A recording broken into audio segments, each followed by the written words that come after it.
Do you guys see it's recorded on your guys' own? Yep. All right. What's going on, everybody? It's your hosts for The Snake on the Reality After Show, Austin Foate, Lindsey, and Kristin. And we are here with the one and only Brett from season 1 of The Snake, our runner-up. Brett, what's up, my man? What's up, guys? Thanks for having me. Excited to be here. Yeah, I mean, you've been one that I've been anticipating talking with for quite the while. I mean, I'm sure Lindsey and Kristin have, the same interest as me. We've watched you on the show kind of come out, and you kind of were like, I wouldn't say underrated, but like under-edited almost throughout the first 3 episodes, and then you like blossomed out of nowhere. I mean, my first question to you to even start this all off is, how the heck did you even, find out about this show? I mean, it was called like Win Them Over or something, I think it was going to be called, and then Snake. Like, how did you even come out for this? Yeah, so I actually had a lot going on in my life. I was moving in a new place, all these things, and someone reached out to me on Instagram, and at first I thought it was like all BS because I was, like I get a lot of random stuff every day. So I was like, yeah, whatever. And then they reached out to me again. They're like, hey, you want to be in a show called Win Them Over? You can go through like the interview process and all that. And then I said yes, but it was so close to the date they were going to like start recording for the show. So I like basically sped run 3 interviews, had to go through like the whole medical thing, get a physical, all that. And then I didn't hear from them for like a week. So I was like, okay, I guess I did all that for nothing. And then one day I get a call. I was like, I remember this like it was yesterday. It was a Thursday. They're like, hey, so you've been selected for the show Win Them Over. Can you come to Argentina on Monday? I was like, what? They're like, don't worry, we're going to send you the itinerary X, Y, and Z. And I was like, yeah, you know what? Why not? I'm a spontaneous individual. Let's see what happens. And then you come out of the box and you're like, you guys are master manipulators in America. I was like, oof, that doesn't sound nice, but all right, there's no turning back. So yeah, it was very interesting. That's definitely interesting. So they basically recruited you. Yeah. And then you get placed in a hotel for like a week. Like, it's kind of like Love Island in a sense. Like, I wasn't sure if they were going to do it where you get there, you get to the hotel, and there's like hundreds of people there, but only a select get chosen, and you're just in the hotel for like basically the whole season until they need you. I wasn't sure if it was that. Yeah, you're in a hotel. I was in a hotel for like a week, and then sometimes it was almost like prison where you only have like a 30-minute slot to go outside or work out, and then you shoot like behind the scenes stuff. So yeah, it was interesting to see how shows are actually made. So yeah, I got a DM, kind of rubbed it off, got another one, said, you know what, life's short, why not? Let's see how sketchy this may or may not be. And then it turned out to be fairly fruitful. So yeah, that's to make a short story long. Well, we're glad you took the offer. Kristin, I want to throw it over to you because I think you have a fun little game for Brett. I do. So Brett, we're gonna get into some serious stuff here later on, but we want to kick it off like fun, maybe something you haven't done in an interview before. But we want to get to know Brett a little bit. We saw, like Austin mentioned, this unedited version of Brett. So we want to play 2 truths and a lie. We want to see if we can figure you out. So the whole manipulator part of the snake, we want to see if we can see if you're lying. So think of 2 truths and a lie, and we're going to see if we can figure you out. I'm a huge Marvel nerd. I collect life-size replica helmets, and I spend way too much money on them. I went skydiving naked, and I hate that. No, I gotta form it in a way where they don't know. I absolutely hate fruit. Huh. Okay. Hey, what's the lie here? You know what? I think I got it.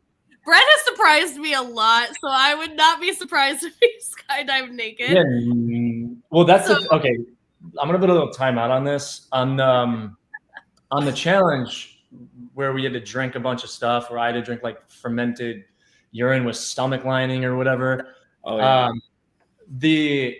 What it was supposed to be is in the, and we'll circle back to this because it plays a role. This is one thing you don't actually see. They did it two truths and a lie, where in the hotel you have to fill out a bunch of paperwork, like what is your biggest weakness, what is your biggest fear, and I was like, why would I say that? They're gonna make a challenge. So anyways, in the drinking challenge, if you lost, what they don't show is when they're talking you through how the challenge is gonna go, they say if you lose the face off, he announces one of your deepest, darkest secrets or one of your like craziest things you've done. And they didn't put that in. I was like, you learn a lot about people. Yeah. And I'll tell you one of the truths that I used was one of the things I said to you, and they said it, but they didn't put it in the show. So kind of little side story that you guys, the viewers, don't know about. All right, I'm definitely down on my skydiving naked. That's definitely a truth. I'm thinking that that's definitely a truth. I think that's also a truth. I think I would guess your lie though, but I'll let you think on it, Austin. I think the lie is the skydiving one. Oh, torn here. So that's my pick. That's your pick? Do you want me to answer it? Yeah, we want to know what I'll just give you what everything. Marvel, huge nerd. I have all the helmets where you're like, hey Jarvis, and it opens up. I'm a huge nerd with that. So that's true. Yeah, you were that one. I was like, that's yeah, the lie was that I hate fruit. I eat fruit all day, every day. And I have gone skydiving naked. Yes. Okay. Yes. All right. I was on to it. All right, yeah. Perfect. We're gonna get into some nitty-gritty stuff here, so I had to keep it. I'm very adventurous. Everything I do, I'm calculated with it. And it wasn't in the United States. Everything I did was legal. It was more so like private land. I was just like, you know what, why not? So awesome. Lindsay, you got any first questions you want to ask?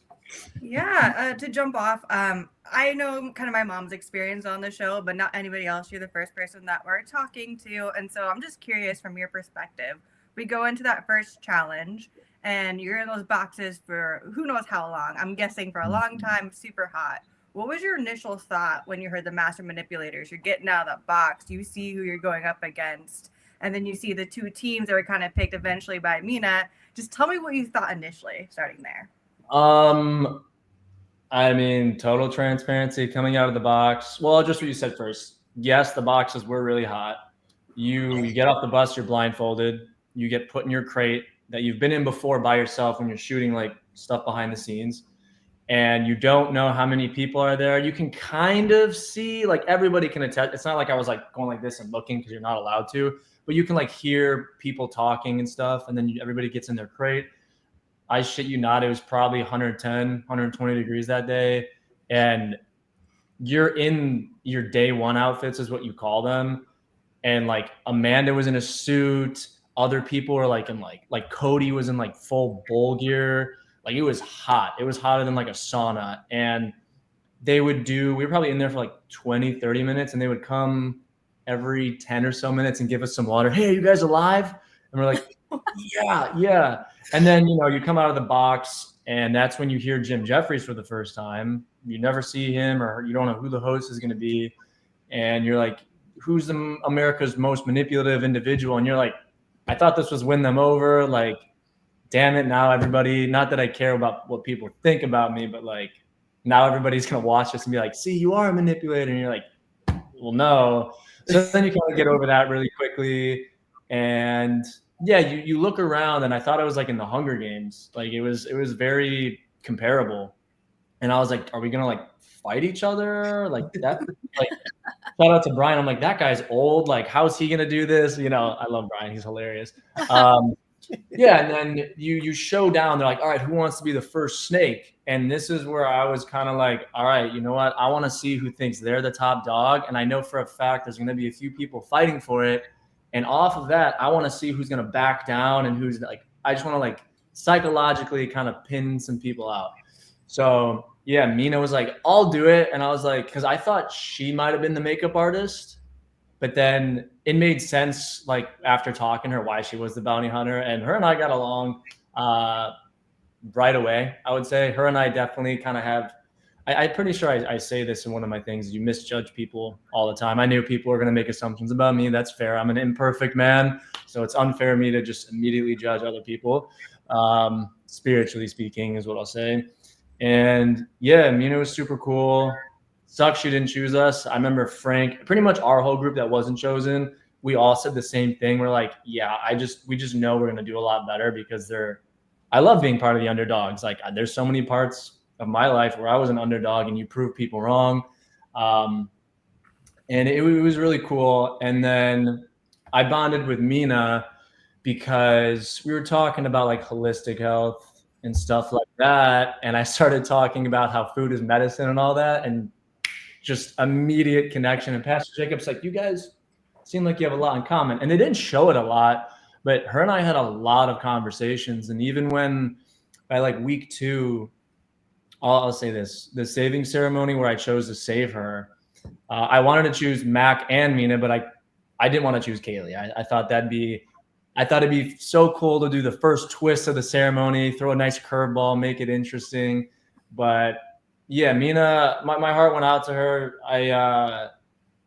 She told me a lot about herself. And I think in like week 2 or so, she was like kind of isolating herself. And, I would always like try to do like daily check-ins with individuals, be like, hey, like show aside, like human to human, like how you doing? Like, you doing good? Cause like, I understand not everybody is like emotionally and mentally, not saying that she's not emotionally and mentally like grounded. She definitely was in shape. Like she's a killer, but there was just something like off, like the vibe. And so I just wanted to check in and be like, hey, listen, like you need anything, I'm here. I saved you last ceremony. I also kind of have a strategy I got to do. So I'm probably not going to see you this ceremony. I just want to make sure you're good. So yeah, I'm pretty sure anything she shared with you is, for the most part, very accurate. Oh, that's sweet. She said to tell you hello and that she really liked getting to know you. And she's very proud of everyone that made the finale, every single one, but especially for you because you always had her back. Yeah, no, I appreciate that. I hope she's killing it. And where is it? Oklahoma, right? Yeah, I think she's at her Florida house right now. But yeah, we're in Florida. Just south of Tampa. They go back and forth between there and more Oklahoma. Oh, I'll have to text her because I'm in Tampa. So that's crazy. Yeah, I hope she's doing great. Neighbors. Where are you from? I'm like just like 45 minutes northeast of Tampa in Polk Oh, City. hell yeah. There you go. We're neighbors. Oh, yeah. I got a place in Cape Coral, so I'll join in. Well, nice. Florida. But why are we not filming this in Florida? Podcast by the pool. What are we doing? Right. I screwed up, man. We didn't take this one out. But yeah. I want to bring up one thing that you mentioned Kaylee, and y'all can correct me if I'm wrong, but they edited it almost as if she was like really trying to like get close with you, and you were kind of like, no, like chill out, you're kind of over aggressive. Was that like all true, or did they really edit that to make that like seem like that? No disrespect to her, Kaylee. I mean, she is cool. She was a cop. Respect that profession. Professionally speaking, cool chick. On the show, I'm in a relationship, and because when I was auditioning, I guess you can say, for the show, I was single at the time. So they're like, are you going to flirt to your advantage? And then I ended up getting into a very serious relationship right before. So I was like, all right, this is definitely going to affect my strategy. But I am respectfully a very upfront individual with setting boundaries, not just out of respect for myself and my girl, but for other people as well. So they know how to they know their stance in the game on how to approach me too. Cause I wanted it to be completely fair for everybody. So with Kaylee, yeah, like straight out of the gate, she was just like eyes on me. I could like tell. And I was avoiding her like the plague because I was like, one, I cannot look like I'm flirting with this chick because I'm not, because I know my girl's going to be pissed. But I also have to play the game, and I can't let my emotions like dictate a lot of these things. So McLean can actually attest to this in like a funny way. Absolutely love her and Jack. She's like, she would say, Brett, like, why the hell are you not talking to me? Like, they would get mad at me for not talking to them. And then McLean was like, do you have a girlfriend? I'm like, yeah. She's like, that makes so much sense. And then we started like, that's when me, McLean and I got super close. But with Kaylee, yeah, like when we came to their dinner table, we all went into the house and she tried talking to me, and I just straight up stonewalled her. I was like, I don't care if I seem like I'm being a dickhead. Like, she's like, you're hot. I'm like, and she's like, what the hell? I'm like, yeah, you probably have guys like acknowledging you right away and they're like thirsty. I was like, that's just I'm extremely loyal. So I was like, I'm not, until I have that appropriate conversation with her and then we start playing the game, I'm just, for better judgment, I'm just not going to talk to you for my own safety back home. So yeah, most of the conversations I'd say are forced. Like Gotcha. there was maybe 1 or 2 genuine conversations we had, but even that was kind of forced. Like we were in the kitchen and she said something, everything she said to me was flirty, like literally. And this isn't a bash towards her, just like I think it's kind of a big turnoff if girls are throwing themselves at you. It's like I either want a little bit of a challenge or some sort of emotionally mature conversation. And again, that's what she chose to do. I'm not hating on her for it, but it seemed like she wanted to be on some sort of dating show rather than a competitive type of, I guess, show. So yeah, there was one where I actually tried to have a genuine conversation with her where she's talking about, like, I was asking her about training in the police academy and close quarters combat, like all these things, because I have backgrounds in certain things that I'm not going to discuss. And we were just talking, and then I avoided her like the plague after that. And then I remember some of the producers that I'm friends with, they'd like nudge me, yo, go talk to Kaylee. I'm like, no. Go talk to Kaylee. I'm like, no, I'm not pulling some Love Island shit where I'm like, hey, Kaylee, can I pull you for a chat?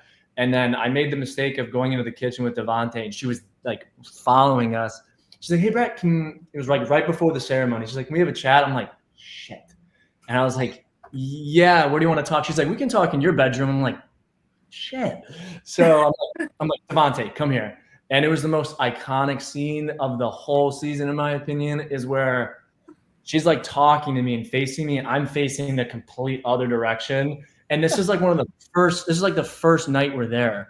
And I'm not even used to having 10 cameras in my face. So it's like, and you can't look at the camera. So you're like kind of getting used to it. And it's not that I have a problem being on camera. I have no issue with that, but it was just like, it's very hard for me to be awkward. Like it takes a lot. And I was just like, it actually made me uncomfortable because this chick is just like coming on to me and making all these like sexual innuendos and like all these things. And I'm just like, all right, Brett, you have a girlfriend. This is a game. Lock it in, dude. Lock it in. You at least acknowledge her.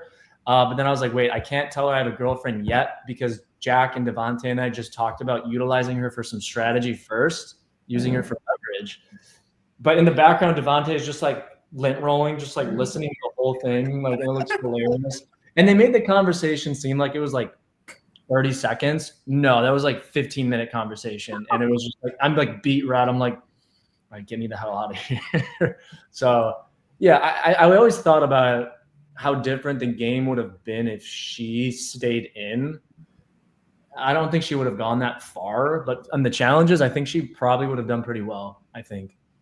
Yeah, and the only reason why I asked was because you made the decision to, I think it was to save Mina instead of her per the edit. And that was like kind of the first big move of that episode that they kind of portrayed. So that makes a lot of sense, like from your perspective. Yeah, I just bonded with Mina more. Like I was actually there. I was playing the social game. So I actually I did talk to every single person. Everybody was talking to everybody. The first few days, nobody was not talking to people. Everyone's trying to figure themselves out. Was I a little more quiet the first few days because I'm trying to study everybody's social behavior and body language and seeing if conversations are remaining the same or if they change, and that was, that's part of the whole big psychological operation aspect of the show. That was a huge proponent as to why I joined, because they said you're going to have to use some psychology. And I was like, sweet. So, but I did choose Mina overall because we did formulate a bond. One because I actually liked her more, because it was either going to be Mina or McLean. I thought it'd be hilarious to throw a curveball as well and then make the show interesting. So there's 2 key factors. Kaylee, nothing against you. You just tried a little too hard. And so, yeah. I think I had some special nicknames for her on that first episode as well that would coincide with that, but we won't talk about that. I mean, Brett, a huge thing, and obviously I know that later on here in this, podcast here, we're going to talk about that final snaking, if you will, but I kind of want to go through something that I know that you and I've talked about. I know that Austin, Lindsey, and I talked about it specifically on that final episode, that you were kind of main, and you brought this up with the awkward conversations, but the connections you've had with Mina and things like that. So a big misconception I think a lot of people have is that you did not have necessarily a social game or as strong as a social game. And one of the main things that I pointed out that night in that final, when we were talking about that final episode, is your huge thing was that connection with Derek. And that was a pivotal moment in the game where Derek was kind of getting himself on the outs there. We weren't really sure what was going to happen, but you were making those pivotal movements to, get your kind of side person, as well as Jack had his, Devontae, all those things. Walk us through, obviously, your decision to connect with Derek, when that came to be, and then what other connections did you really value in the game here? So I'll start with Derek. So, it was difficult because Devontae and Jack obviously were my bros, and Derek had Jacob and Amanda, and Derek and Devontae, very evident that they didn't get along. And like the show prefaced it, Jack had McLean, Devontae kind of had Amanda, but Devontae he's not stupid. He knew that Amanda she was playing some sort of angle, but at the same time, it was hard to tell because they kissed and they were flirting like the whole time. So he wasn't naive. He knew that it could have been part of the game, but they were also interested in each other. So it'd be hard to, yeah. So anyways, with Derek, I'm trying to stay aligned on the topic because I can. So Derek, yeah, him and I, we both kind of knew we were both physically more, I'm not discrediting like Jack or McLean or all these other athletes, but Derek and I both knew we were like more of the heavy hitters physically.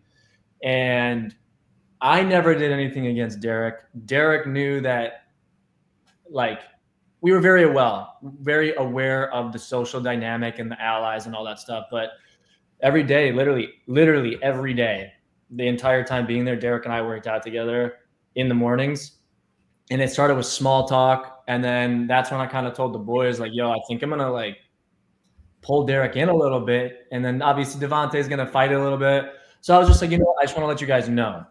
So in my mind, I was like, if I can acknowledge to him that he is a top dog here, a formidable opponent, obviously he's smart as shit. He's a detective. And I told him that to his face when he was a snake. I said, hey, listen, you're not a dumbass, bro. You're a grown-ass man. You're a detective. Like, you know how to play this game. So I'm reassuring him with truth. I'm being vulnerable with him. And we made it a deal because him and I were from similar hometowns. We're both from Illinois. His town's like 20 minutes away from mine. And I've literally pretty much lived in his hometown a year before. We bonded over hometown, sports, and our dads and all these things. And I was like, it's like sales. You relate, you rehash. It's like, there ain't no objections here. Like, clearly we have a lot in common. And I said it on the show, we're destined to be enemies. And like the whole people that make the trauma bond label, I thought that was so dumb. I thought that was more detrimental to people's psychological game. So all those labels and stuff, every time I would hear that, we're the trauma bond group, I'm like, shut up. Like, that's not a thing. Like, stop. So yeah, Derek and I, we would establish and mature our relationship like day in and day out. And I basically went up to him one day. They kind of showed a small fragment of it.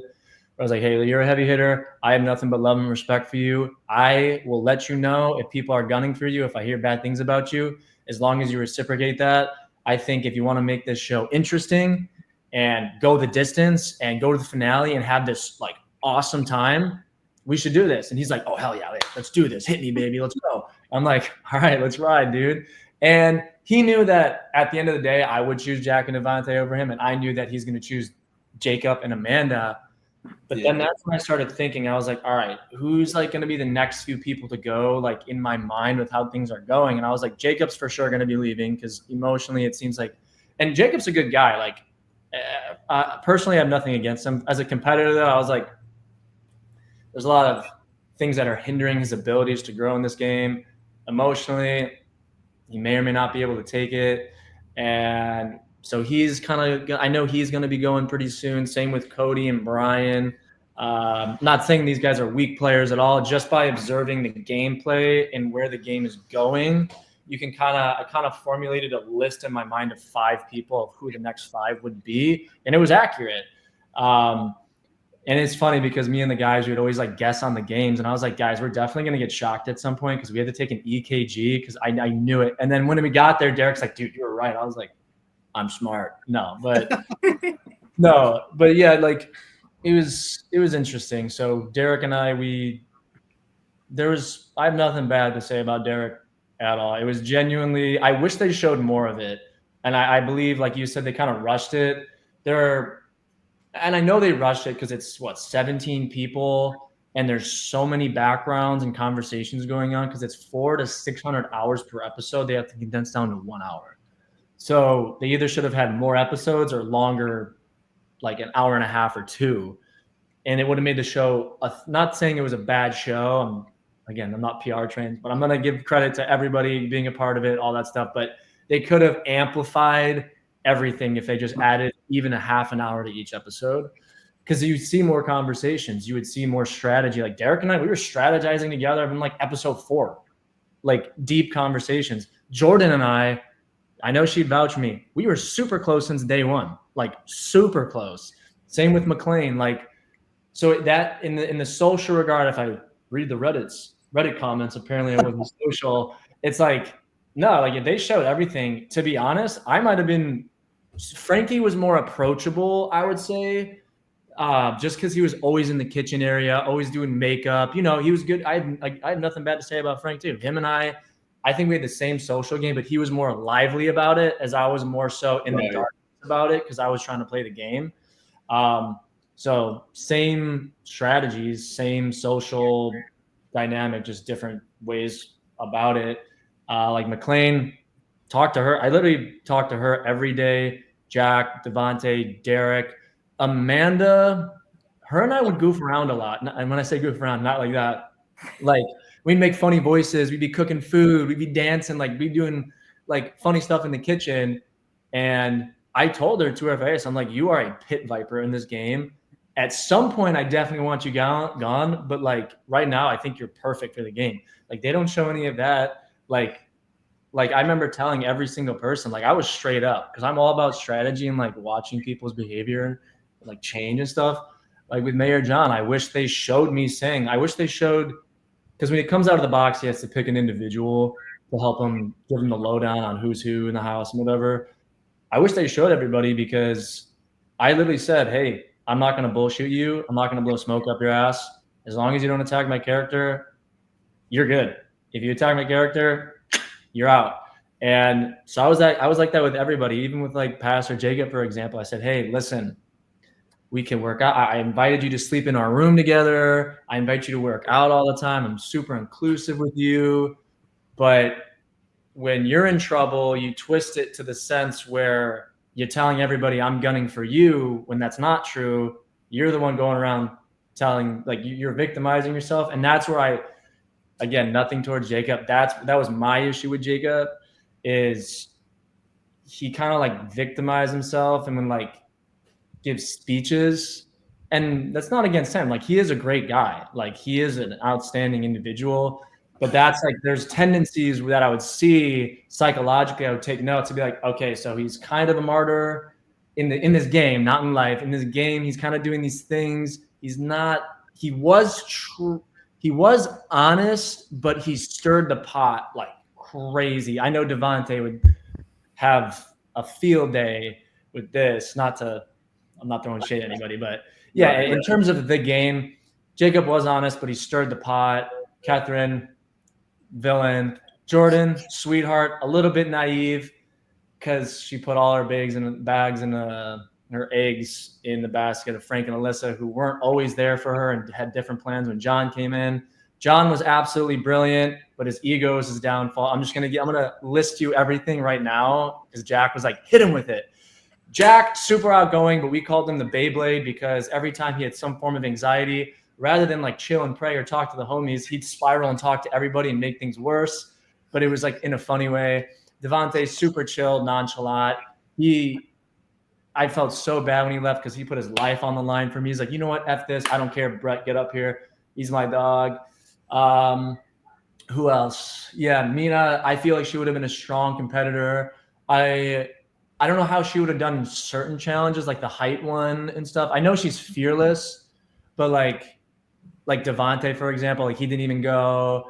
Amanda blew him. So there's like certain things where it's like, damn, I wish Cody and Mina and like everyone else was here because I actually want to see how they would do in these challenges, because it played like if one person stayed and a different person went, like I run through all the scenarios of like if this person stayed and this person left, how would this go? Like, so yeah, Frankie, super sweet guy. Alyssa, super sweet. I'd always give her shit for I'd always be darker than her. I'd have a better tan. So I'd say, keep working on your tan. You're not as tan as me. And she'd get pissed off. Amanda, she was super sweet. Didn't know she had a boyfriend, but she'd always like invite me to read the Bible and stuff. Super cute when her parents were on the TV. They're super old, amazing family. Who else am I missing? I feel like I'm missing some people. And like I said, I can ramble, so I'm going to shut up. The floor is yours. I mean, you forgot the one that we always forgot too, so I don't feel so bad about it.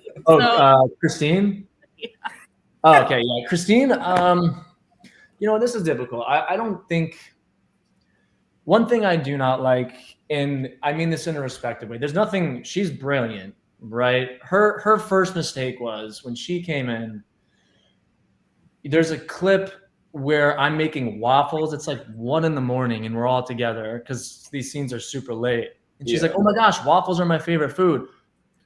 And you see me go like, what? I do that because 5 minutes before she was saying to like Jack or someone, he was doing something. And she's like, oh, that's my favorite this. And then in the hot tub, she somehow could easily, whether someone was eating something or doing something that happened to be her favorite thing. And she said that to me. I was like, who the hell's favorite food is waffles? Like, I love waffles, but like, I was like, all right, listen, you're a brilliant woman. My advice to you is stop doing what you're doing because we've been here for weeks. Everyone here can sniff out bullshit from a mile away. All right. And then she put all her eggs with Cody and she didn't socialize enough. She didn't. And the one thing that bothered me is that she would victimize herself time and time again. But even that didn't bother me. She had so much potential. She's extremely bright. I don't have, on a personal level, nothing bad to say. And I when I say this, it's not to save my own ass. It's personal point of view and the competitive point of view. Personally, she's brilliant. I texted her after the show. Some people talk to her, some people don't. I'm not going to say I talked to her now, but I sent her a heartfelt message, not to be perceived as a different way, but that's who I am. Like I texted Frank yesterday, like everything is super genuine from my end.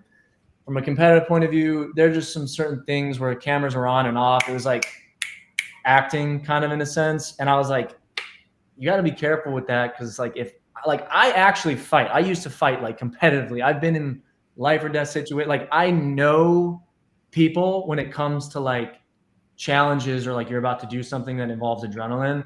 And like, I remember on the beam challenge, for example, she was hunched over the couch, like pretending like she's freaking Mike Tyson, like getting hyped up. She's like, I'm so ready for this.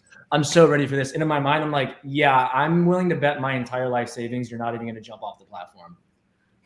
Doesn't happen. Because I was like, I can read you like a book. That is why I'm here. I'm actually taking the time to develop relationships, but also study your behavior. So if I'm not getting screen time for half the season, I don't care as long as my strategy gets me to the final two, because again, this is a game of strategy and social survival. So you can be 60-40 with social behavior, but what if that 40% needs it? Like it has to be 50-50. So again, I'm not going to complain and sound like a sore loser, but like I wish they showcased everybody's social behavior and dynamic and the challenges. And yeah, Kristin, sweet girl, but she relied on one person. And what pissed me off is I was paired with her in the cockroach challenge, and I didn't really ever talk to her that much. And I don't think she understood how competitive I was. I remember her telling me a little bit about her backstory with like kickboxing or something. So I was like, all right, she's in it to win it. Like, let's go. It happens, and she's screaming, get out, not listening to me. I'm trying everything I can to calm her down. And I'm just sitting there like, bro, if I lose this challenge because this new chick can't keep her composure because some quote unquote, they said these are the cleanest cockroaches in Argentina. Okay. There we go. You can hear them. They kind of bite you, but if you just stay calm and still, the cockroaches stop like that. So I stayed still for like 5 minutes and the cockroaches stopped. But even then, they would come over and shake them, so they would start crawling again. So you're like, oh crap. So, but yeah, the only issue I had with her is that when the cameras were off, yeah, she was like screaming, puking, like whatever. I was helping get cockroaches out. She's like, good job, you did great. And then the cameras turned on because they were going to do individual interviews with your partner next to the coffins. They didn't put it in. She's as soon as the cameras turned on, she's like, yeah, I wanted to keep going. Brett said I heard him say he wanted to get out. And I was like, are you effing joking me? Are you really going to say that to me? I was like, I hope to God they run this shit back and they show you saying, I want to get out, because I was like, I am not going to be made a fool by you. I'm not, you play victim in that time period. I was like, hell no, you were saying that. So I was banking on the editing gods. I was like, you better show this shit, because I was like, I'm not going to be made to look like a wussy in this, because I wasn't. So that's funny that you say like that stuff, because there is challenges where I'm standing there and you obviously see like Frankie, for example, kind of bails out of certain ones, and Cody, I think it was the food challenge. He's like, hell no. I think he was like puking after that food challenge, and then he was like, not doing that again. Over you do. Well, Cody killed the first one. Like when he went up, he chugged the fermented mold or whatever, and we're like, holy hell, like, wow. And then you get to the eggs and he just went off set and was just throwing up. And I was like, oh, there's Cody. Yeah. Yeah.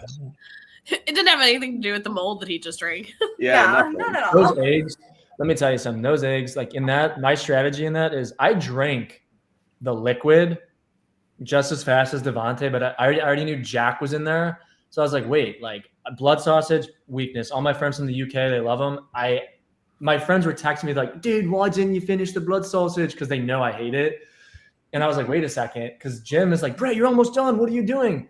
I was like, wait, if I can have Devontae and Jack in there and there's only 5 of them, I have like a 40-ish% chance of winning. So I don't have to I was like, yeah, I'm a big tough guy, but I want to eat this shit. Like what?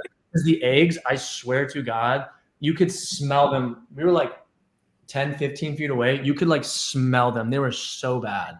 So bad. And Jack killed it. Yes. Killed it. And I have a question for you guys. Do you recall when there was like egg in the bucket and stuff?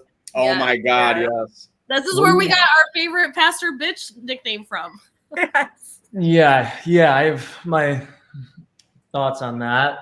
I also know some truths, not insinuating anything, but I would like to know your thoughts on, was it an accident? Do you think it was Devontae, Jacob? Like, what do you guys think? That's really funny, because I remember talking to Kristin about it, and I was like, I don't think that's like something anyone would have done. So I definitely called a little like baloney on it.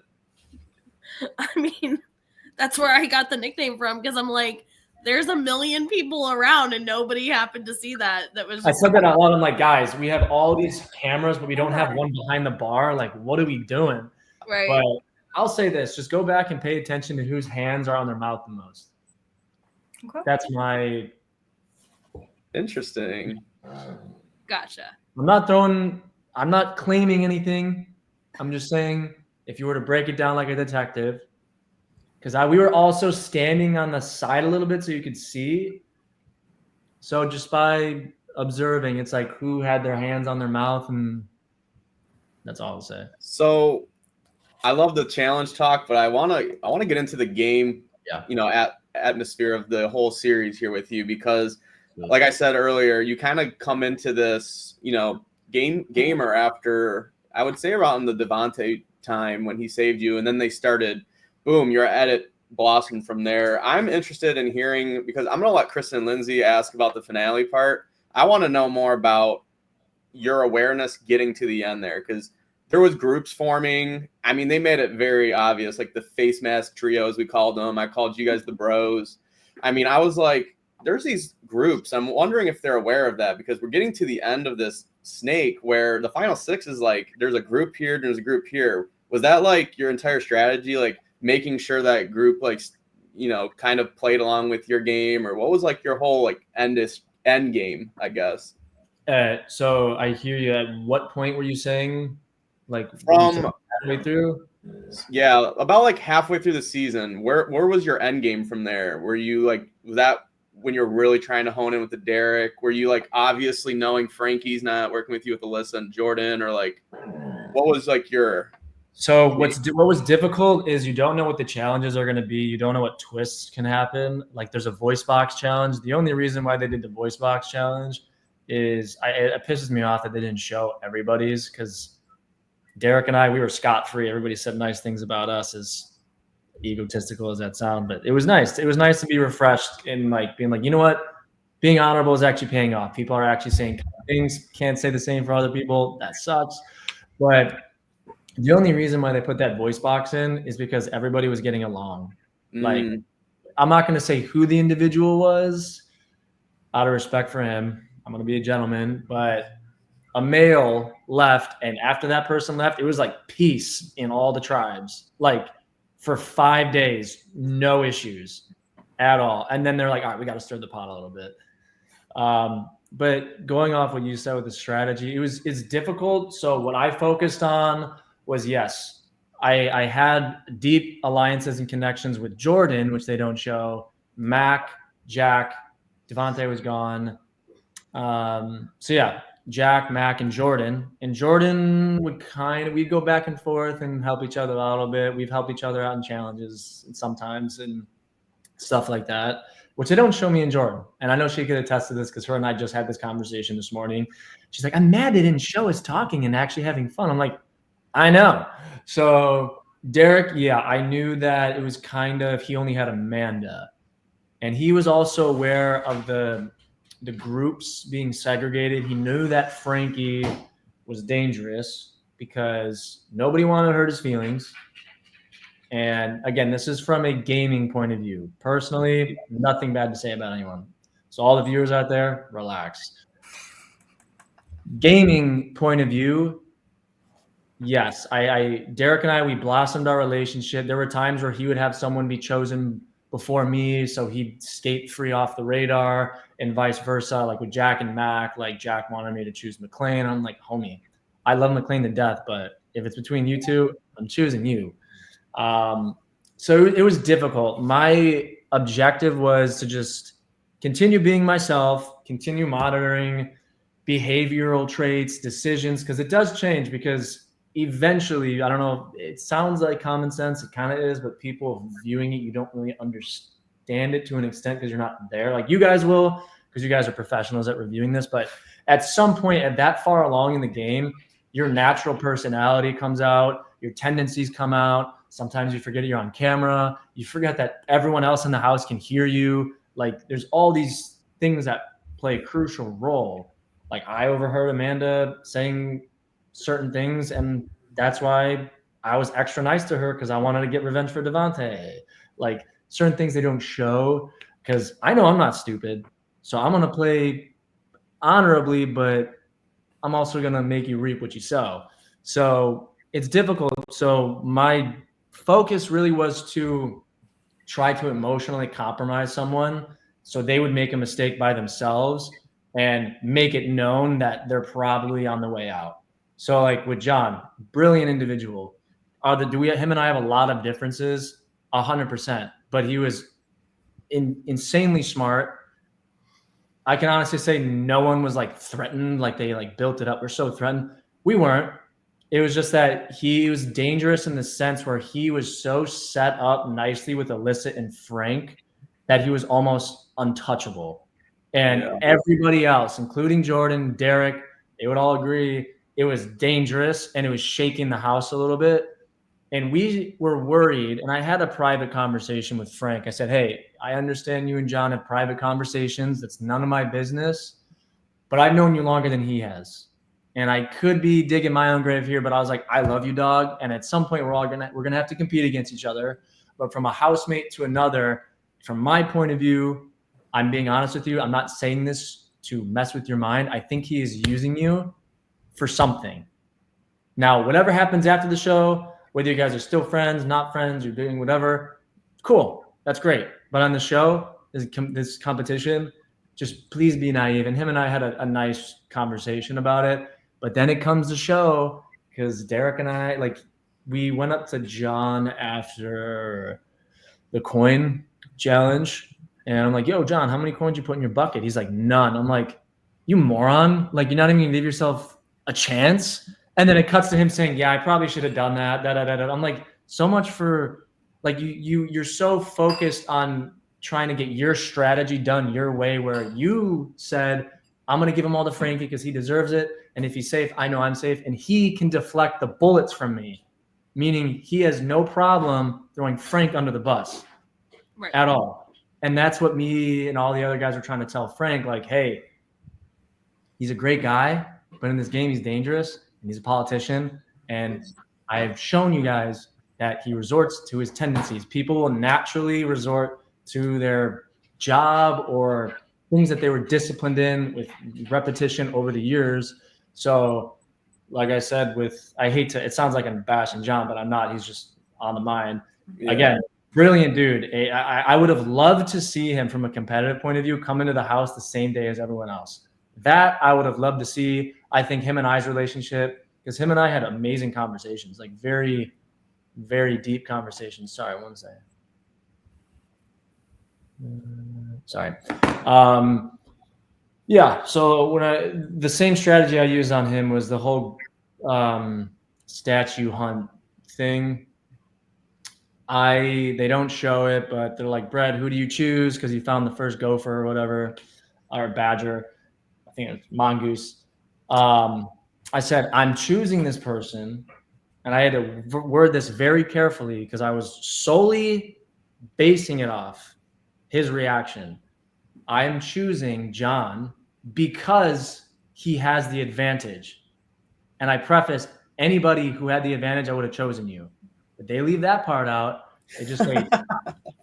And so that's why when you see Jim say, it seems like Brett's targeting you, I'm like, that's why I'm like, well, I wouldn't say that. And he's like, yes, you were. That right there, that's where I smile and laugh. They don't see it, but I kind of like tap him. I'm like, bro, you're giving me everything I need, much like how when you were the snake and getting information, I'm just doing it so discreetly where you are so invested in not wanting me there. Like, you don't want me there because you either just personally don't like me or you see me as a threat, but I also know you're going to do what the people want. So I'm just I saw him go like, see ya. I'm just like, all right, I'm going to note that. So if I do survive, I am going to make sure his ego is through the roof, which Frank, again, I'm coming with receipts here, much like my speech, because Frank, even in a confessional, says he's riding his ego horse. He's doing his thing. And Frank hides behind him. They did the same thing to each other. They just hid behind each other the whole time without acknowledging to each other that they're using each other. So I thought that was interesting. So the premise of all that, I had to use that as a deep dive example, is I was just trying to see, when I say exploit weaknesses, I don't mean it in a manipulative way because I was still up front.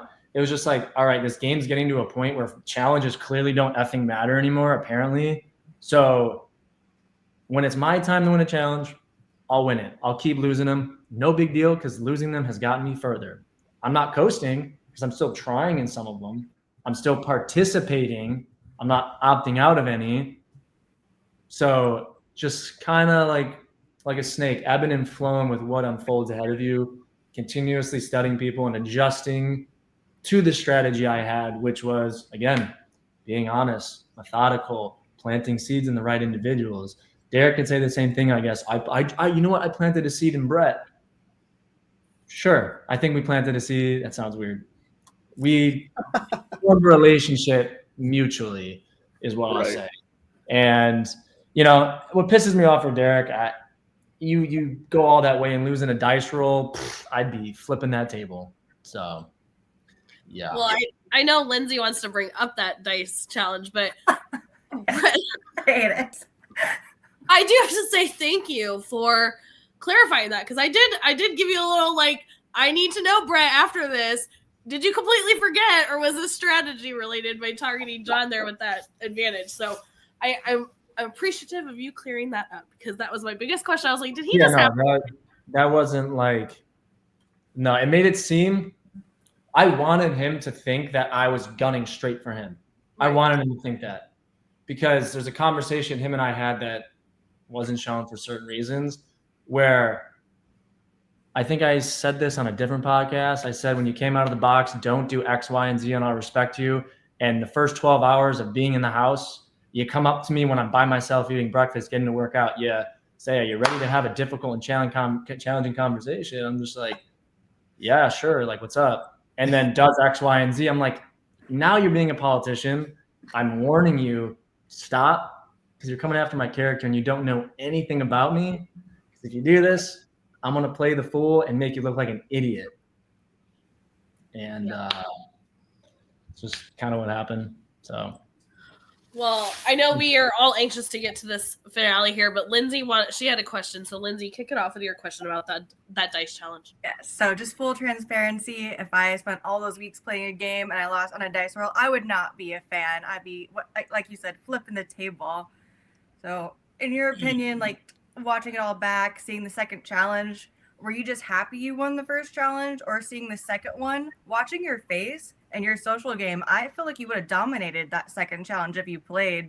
So would you prefer one of your allies to win the die game and for you to play the second one? Honestly, so I'll address the dice first. So I'll do the latter. So the dice thing, did it make it interesting? Yeah. Was it late as hell? Yeah, it was. We just got off one of the most like pivotal ceremonies. It was like 2 a.m. They're giving us champagne. It was late.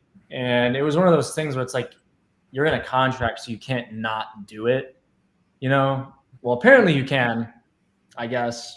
No, not to throw jabs anywhere, but apparently you can. So maybe, honestly, they all should have just said, you know what? I don't want to do this. We can just go to the next challenge.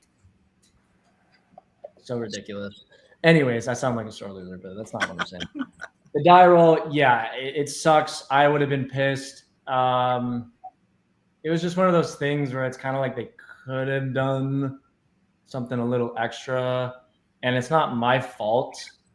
I mean, physically, yeah, I rolled the die, but like I had just as an equal chance as everybody else.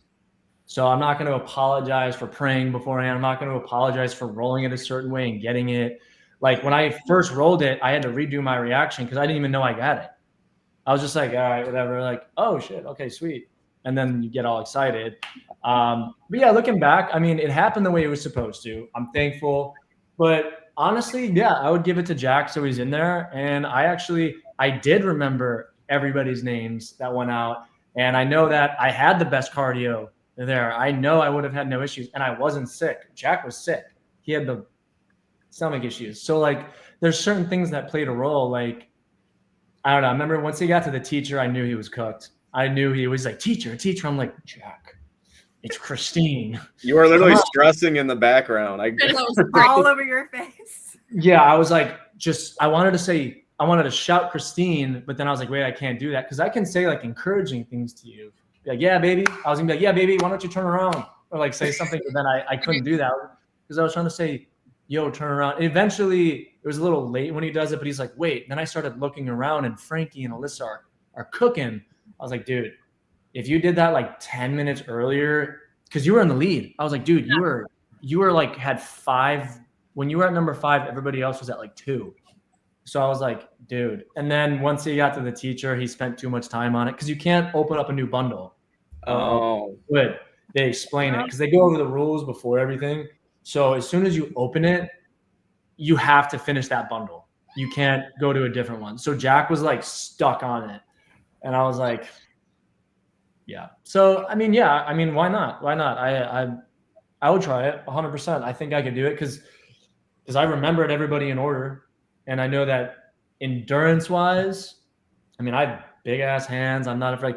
And it's kind of ironic. Frank and I were talking about how he used to build fences at a farm or something like that. And I was like, yeah, that's just why Frankie's killing it, because it's like the turtle and the hare. Like he's taking his time. He's focused on his – that's a huge thing in like competitions. It's like if it's like a free-for-all, if you're just focused on the tasks in front of you, like small tasks that add up, statistically you're more likely to win than someone who's superior but doing all these things that are in disorder. So I was actually really proud of Frank. When I at the dinner though, during my confessionals, I was like, I don't know if he's actually hurt or not, or he actually feels bad for himself. Because first of all, I know what a quad tear feels like. If that happens, you can't get up. Like you cannot walk. So I partially believed it because he screwed up that same leg on the beam challenge. It was like black. His leg was like black. So I wasn't sure, like he had my respect, he had my sympathy. I gave him a hug on the ground, but then I was like, wait a second, like he knows physically he can't beat me. Psychologically, I don't think he can beat me. Emotionally, he's good. Like he has his weapons, I have mine. We're both strong in different ways, right? Because they asked me before that challenge, who's the biggest threat here? And I said, well, everybody. And Frank's like, that's a good answer. I'm like, well, it's true, because in fighting, you can't underestimate anybody. Like, so it was interesting. I wasn't sure if he was like actually like hurt. I know he was hurt, but I was like, is he saying this because if there's a physical challenge and he can't do it, I'm gonna be pissed. Like, what's going on? And then it turned out to be a speech, which I'm sure we all loved. So. Well, let's get to said speech here. So to wrap this up, Brett, I mean, I know that all of us, we want to go through, because here's the thing. We all sat there as we're watching this. I know Austin and I, we were writing things down. We're like, okay, how's this going to go? We really didn't, like, I know for Austin and I not even being there, knowing everybody in the ways that you guys do, we were like, okay, Catherine's kind of up in the air. She could go 50-50. Is this who they take out here? And then it was obviously easy for us, for the three, or so I thought, for me specifically, that obviously in my opinion, thought you were going to go Alyssa, obviously, and then John, and then Jordan. And so I wrote it down, and then you were like, you haven't been here as long. And I was like, okay, because John came in late. And I was like, okay, I'm right. And then you were like, so Jacob, you're out. And I was like, wait, what? I have to cross. What happened here? Yeah, you need to walk me through what this decision was, and walk us through. Obviously, you guys had to make this decision with Catherine. Walk us through kind of these last steps, and then your thoughts. Start with Catherine. Yeah, because I mean, also too, I mean, your speech. We have to know. We've talked about it. These edits are this big, and it's kind of a detriment to you guys, but not only that, but to the fans that are watching. So. I'm going to start off by saying you should be extremely proud of where you ended up. It was fun to watch you. You did an amazing job, but we need to know. We need the details. We need the tea. So talk us through this. I'm grateful for everything. They got majority of my speech in. And this isn't to say I'm such a good public speaker, I should have won. No. They left out the empathetic part. Hey, what I said was, after all, like because I had to come in with John, I knew that I had to state facts. I had to put him on the spot, but I also had to relate to him. They get the first two, where I basically call Frank out and say, hey, John, you said you're unbiased. You said you go off statistics. You say you're a competitor. I'm hitting all these points, right? But yeah, if Brett's doing all this, how come, where's the other good chunk? Well, I said, for those of you who don't know, I've never prefaced as to why I'm using the money and what I'm using it for. I said, much like John, you enjoy helping your community. I, too, am trying to do that for a nonprofit here in Tampa. I'm trying to give homeless people clothes, food, and Bibles to get their life started, not just with food and some finances, but spiritually as well. The other portion that I don't use, I'm just going to save and invest. Like, that's what I was talking to. And John, like, part of John's speech is acknowledging that, and that wasn't in there either. So, like, if I'm reading Reddit and all these things are like, Brett isn't doing this, he didn't even talk about, I'm like, I'm taking it like I preached on the show, taking it with a grain of salt, because not everything is shown. Again, love Frank, have nothing bad to say about Frank personally. On the show, refresh my memory again, the choice with Alyssa, Catherine. Okay, yeah, that's right. So going into that, Frank and I, we discussed, from what I can remember, we both wanted to have someone who is completely unbiased. I know we talked about that.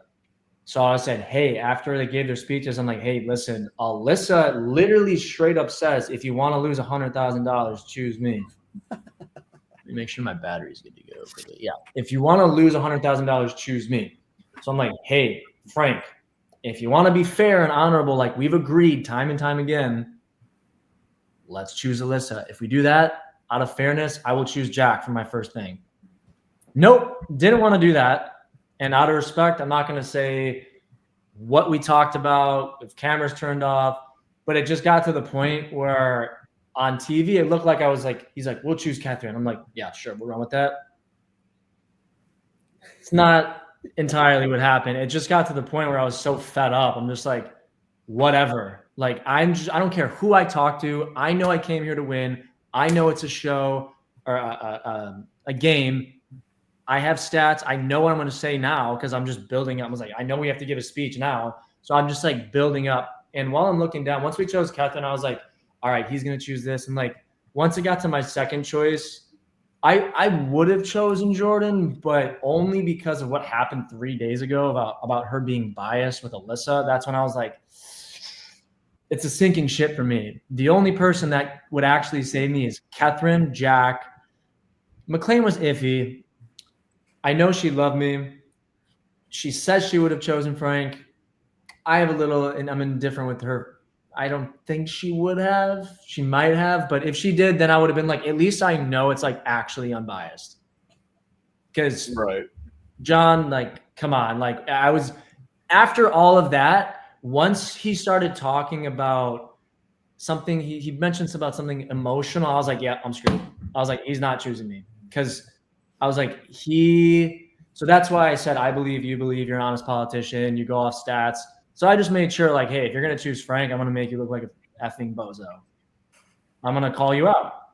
So if that, to me, that's a victory.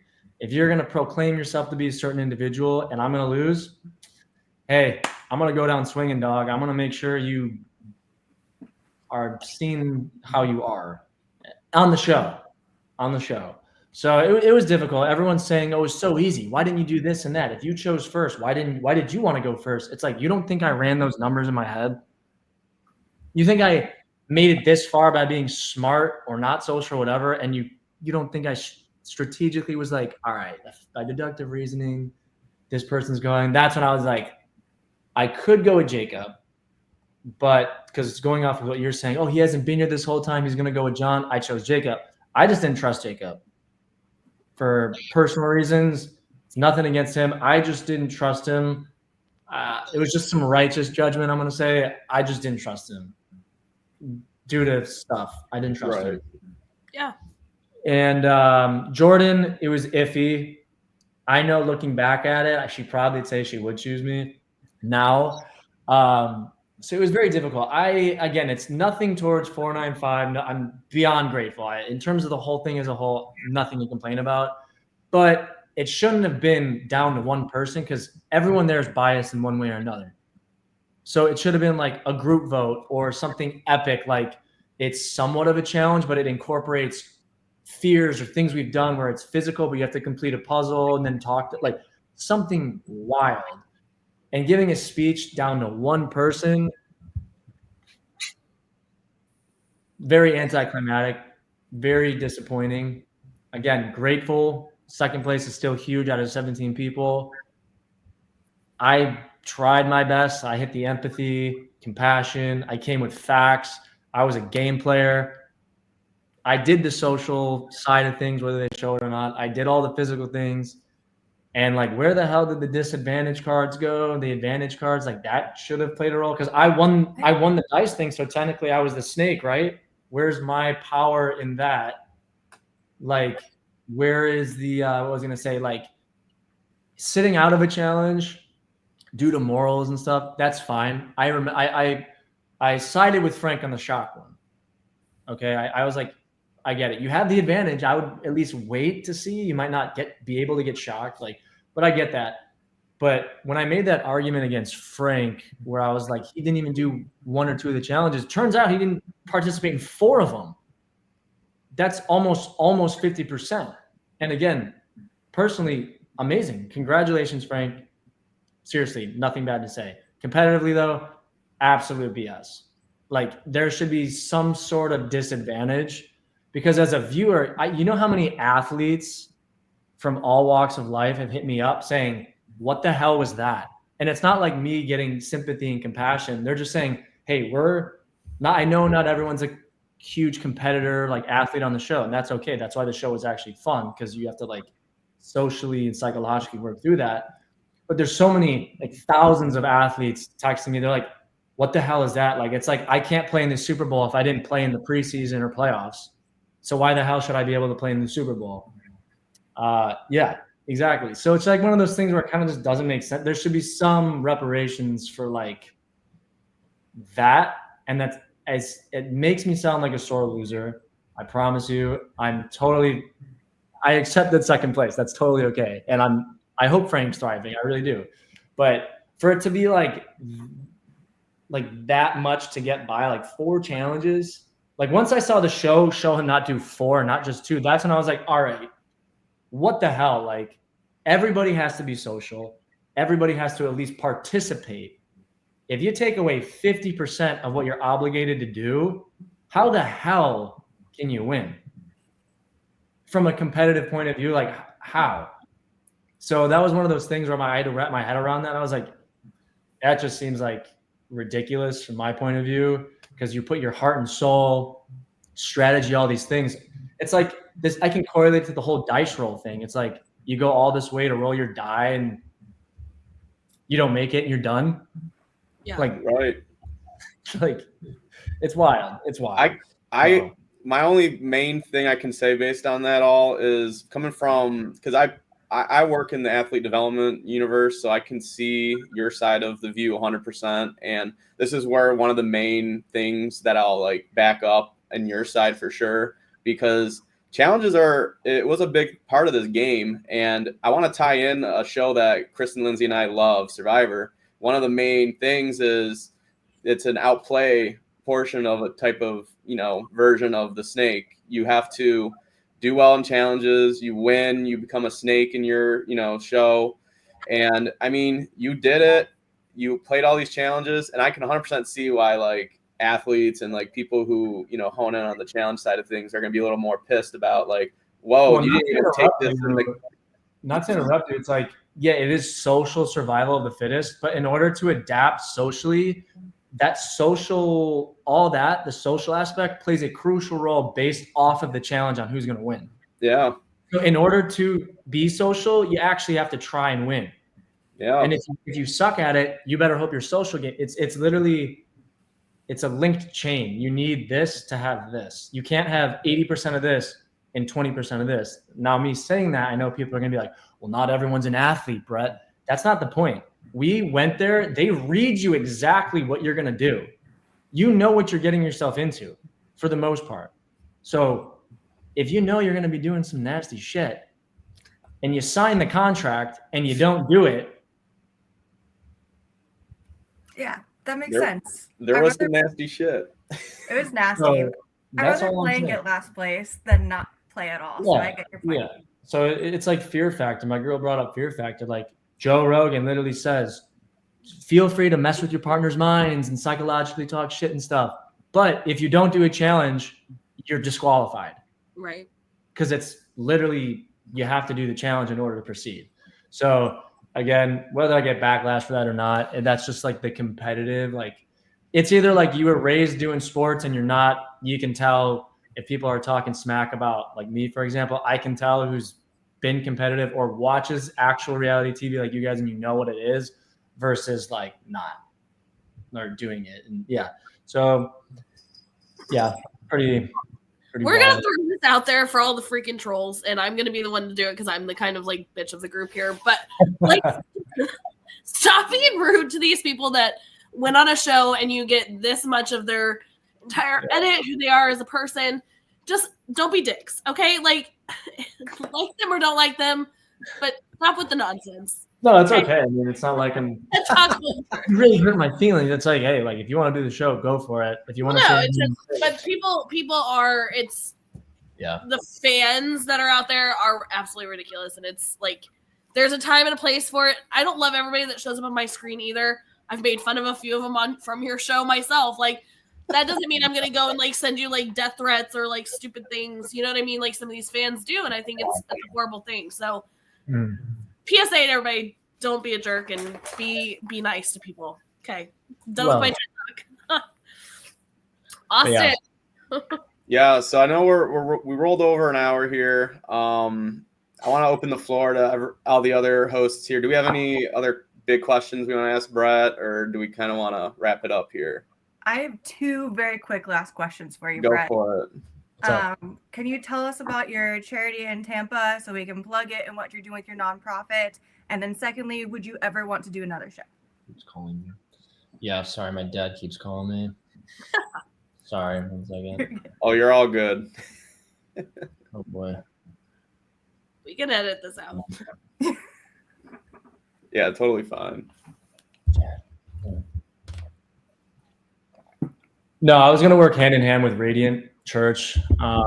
They do a lot for the community, so I was gonna get involved in that. And then there's a lot of places in Ybor that I was gonna head down to that I've helped out before with my friend Yvonne. So yeah, there's a lot in this area, and so many things are because Tampa is growing and blossoming, and the homeless kind of get like, they're actually really cool down here. Like compared to Chicago, like they're not rude. They just want to talk about Jesus and have some food. That's pretty much it. So that's when I was like, before I went on the show, I was like, oh, this should be like perfect. Like half these people know me by my name. They're like, you know, you give them a hug. People are going to be like, oh, that's disgusting. No, you just give them a hug. Hope you have a blessed day. How can I help you? And I was like, oh, I can attain this money and actually give them a better life. So yeah, it is what it is, but still trying to make some extra bread, still give back, do my part in one way or another. Right now I'm focused on the spiritual aspect of my life is what I'll say. Yeah. Lindsey also asks, is there any other shows that you would ever entertain, like moving forward, or anything come to mind? Yeah, obviously due to contracts and stuff, it all depends if it's going to be like on Hulu or Fox. And if it's not, you got to wait a certain amount of time. But, you know, I've had people say like Big Brother or Traders. I think Catherine would kill it on one of those ones, in my opinion. I would love to do The Challenge. I would love to do Special Forces. That's on like, I think Fox. Oh, yeah. That one I would love to do that one. You'd be amazing at that, yeah. I would do some stuff like that. But yeah, something like that. I'm open to anything. I know my girl's like, do American Ninja Warrior. I'm like, that's insane. You know how many people try to do that? Yeah, I mean, I'm open to anything. I think like Jack should do Survivor. Me, I've had a couple hit me up. So we'll see. I definitely think I'm going to dabble again. That's for sure.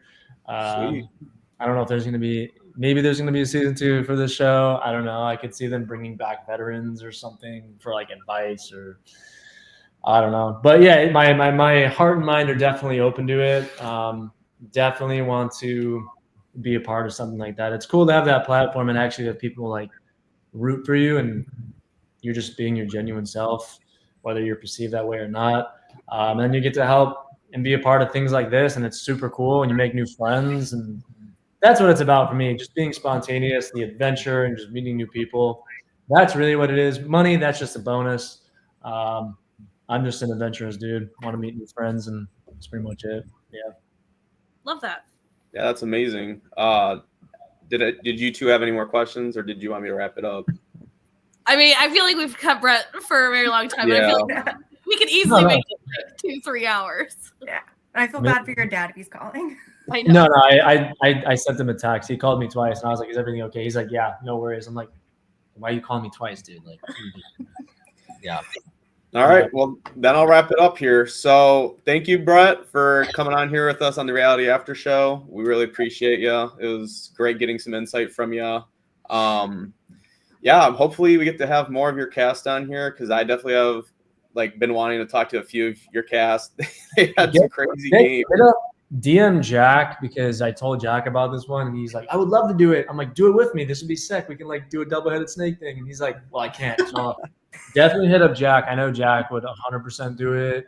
Okay. Even Devontae. You should try to get Devontae's mindset before he got voted off, because he'd have a lot of things he could implement in terms of decision making things. So obviously at the end of the day, it's up to you. But those are my recommendations. They're my two boys. So yeah, of course, the bros. You guys are like the trio. So yeah, 100%. So yeah, again, thank you, Brett, for coming on here with us. And until next time, everybody, we'll see you back on Reality After Show next time. Yeah, have a good one, Bye, guys. Brett. Thank you so much. Bye. Bye.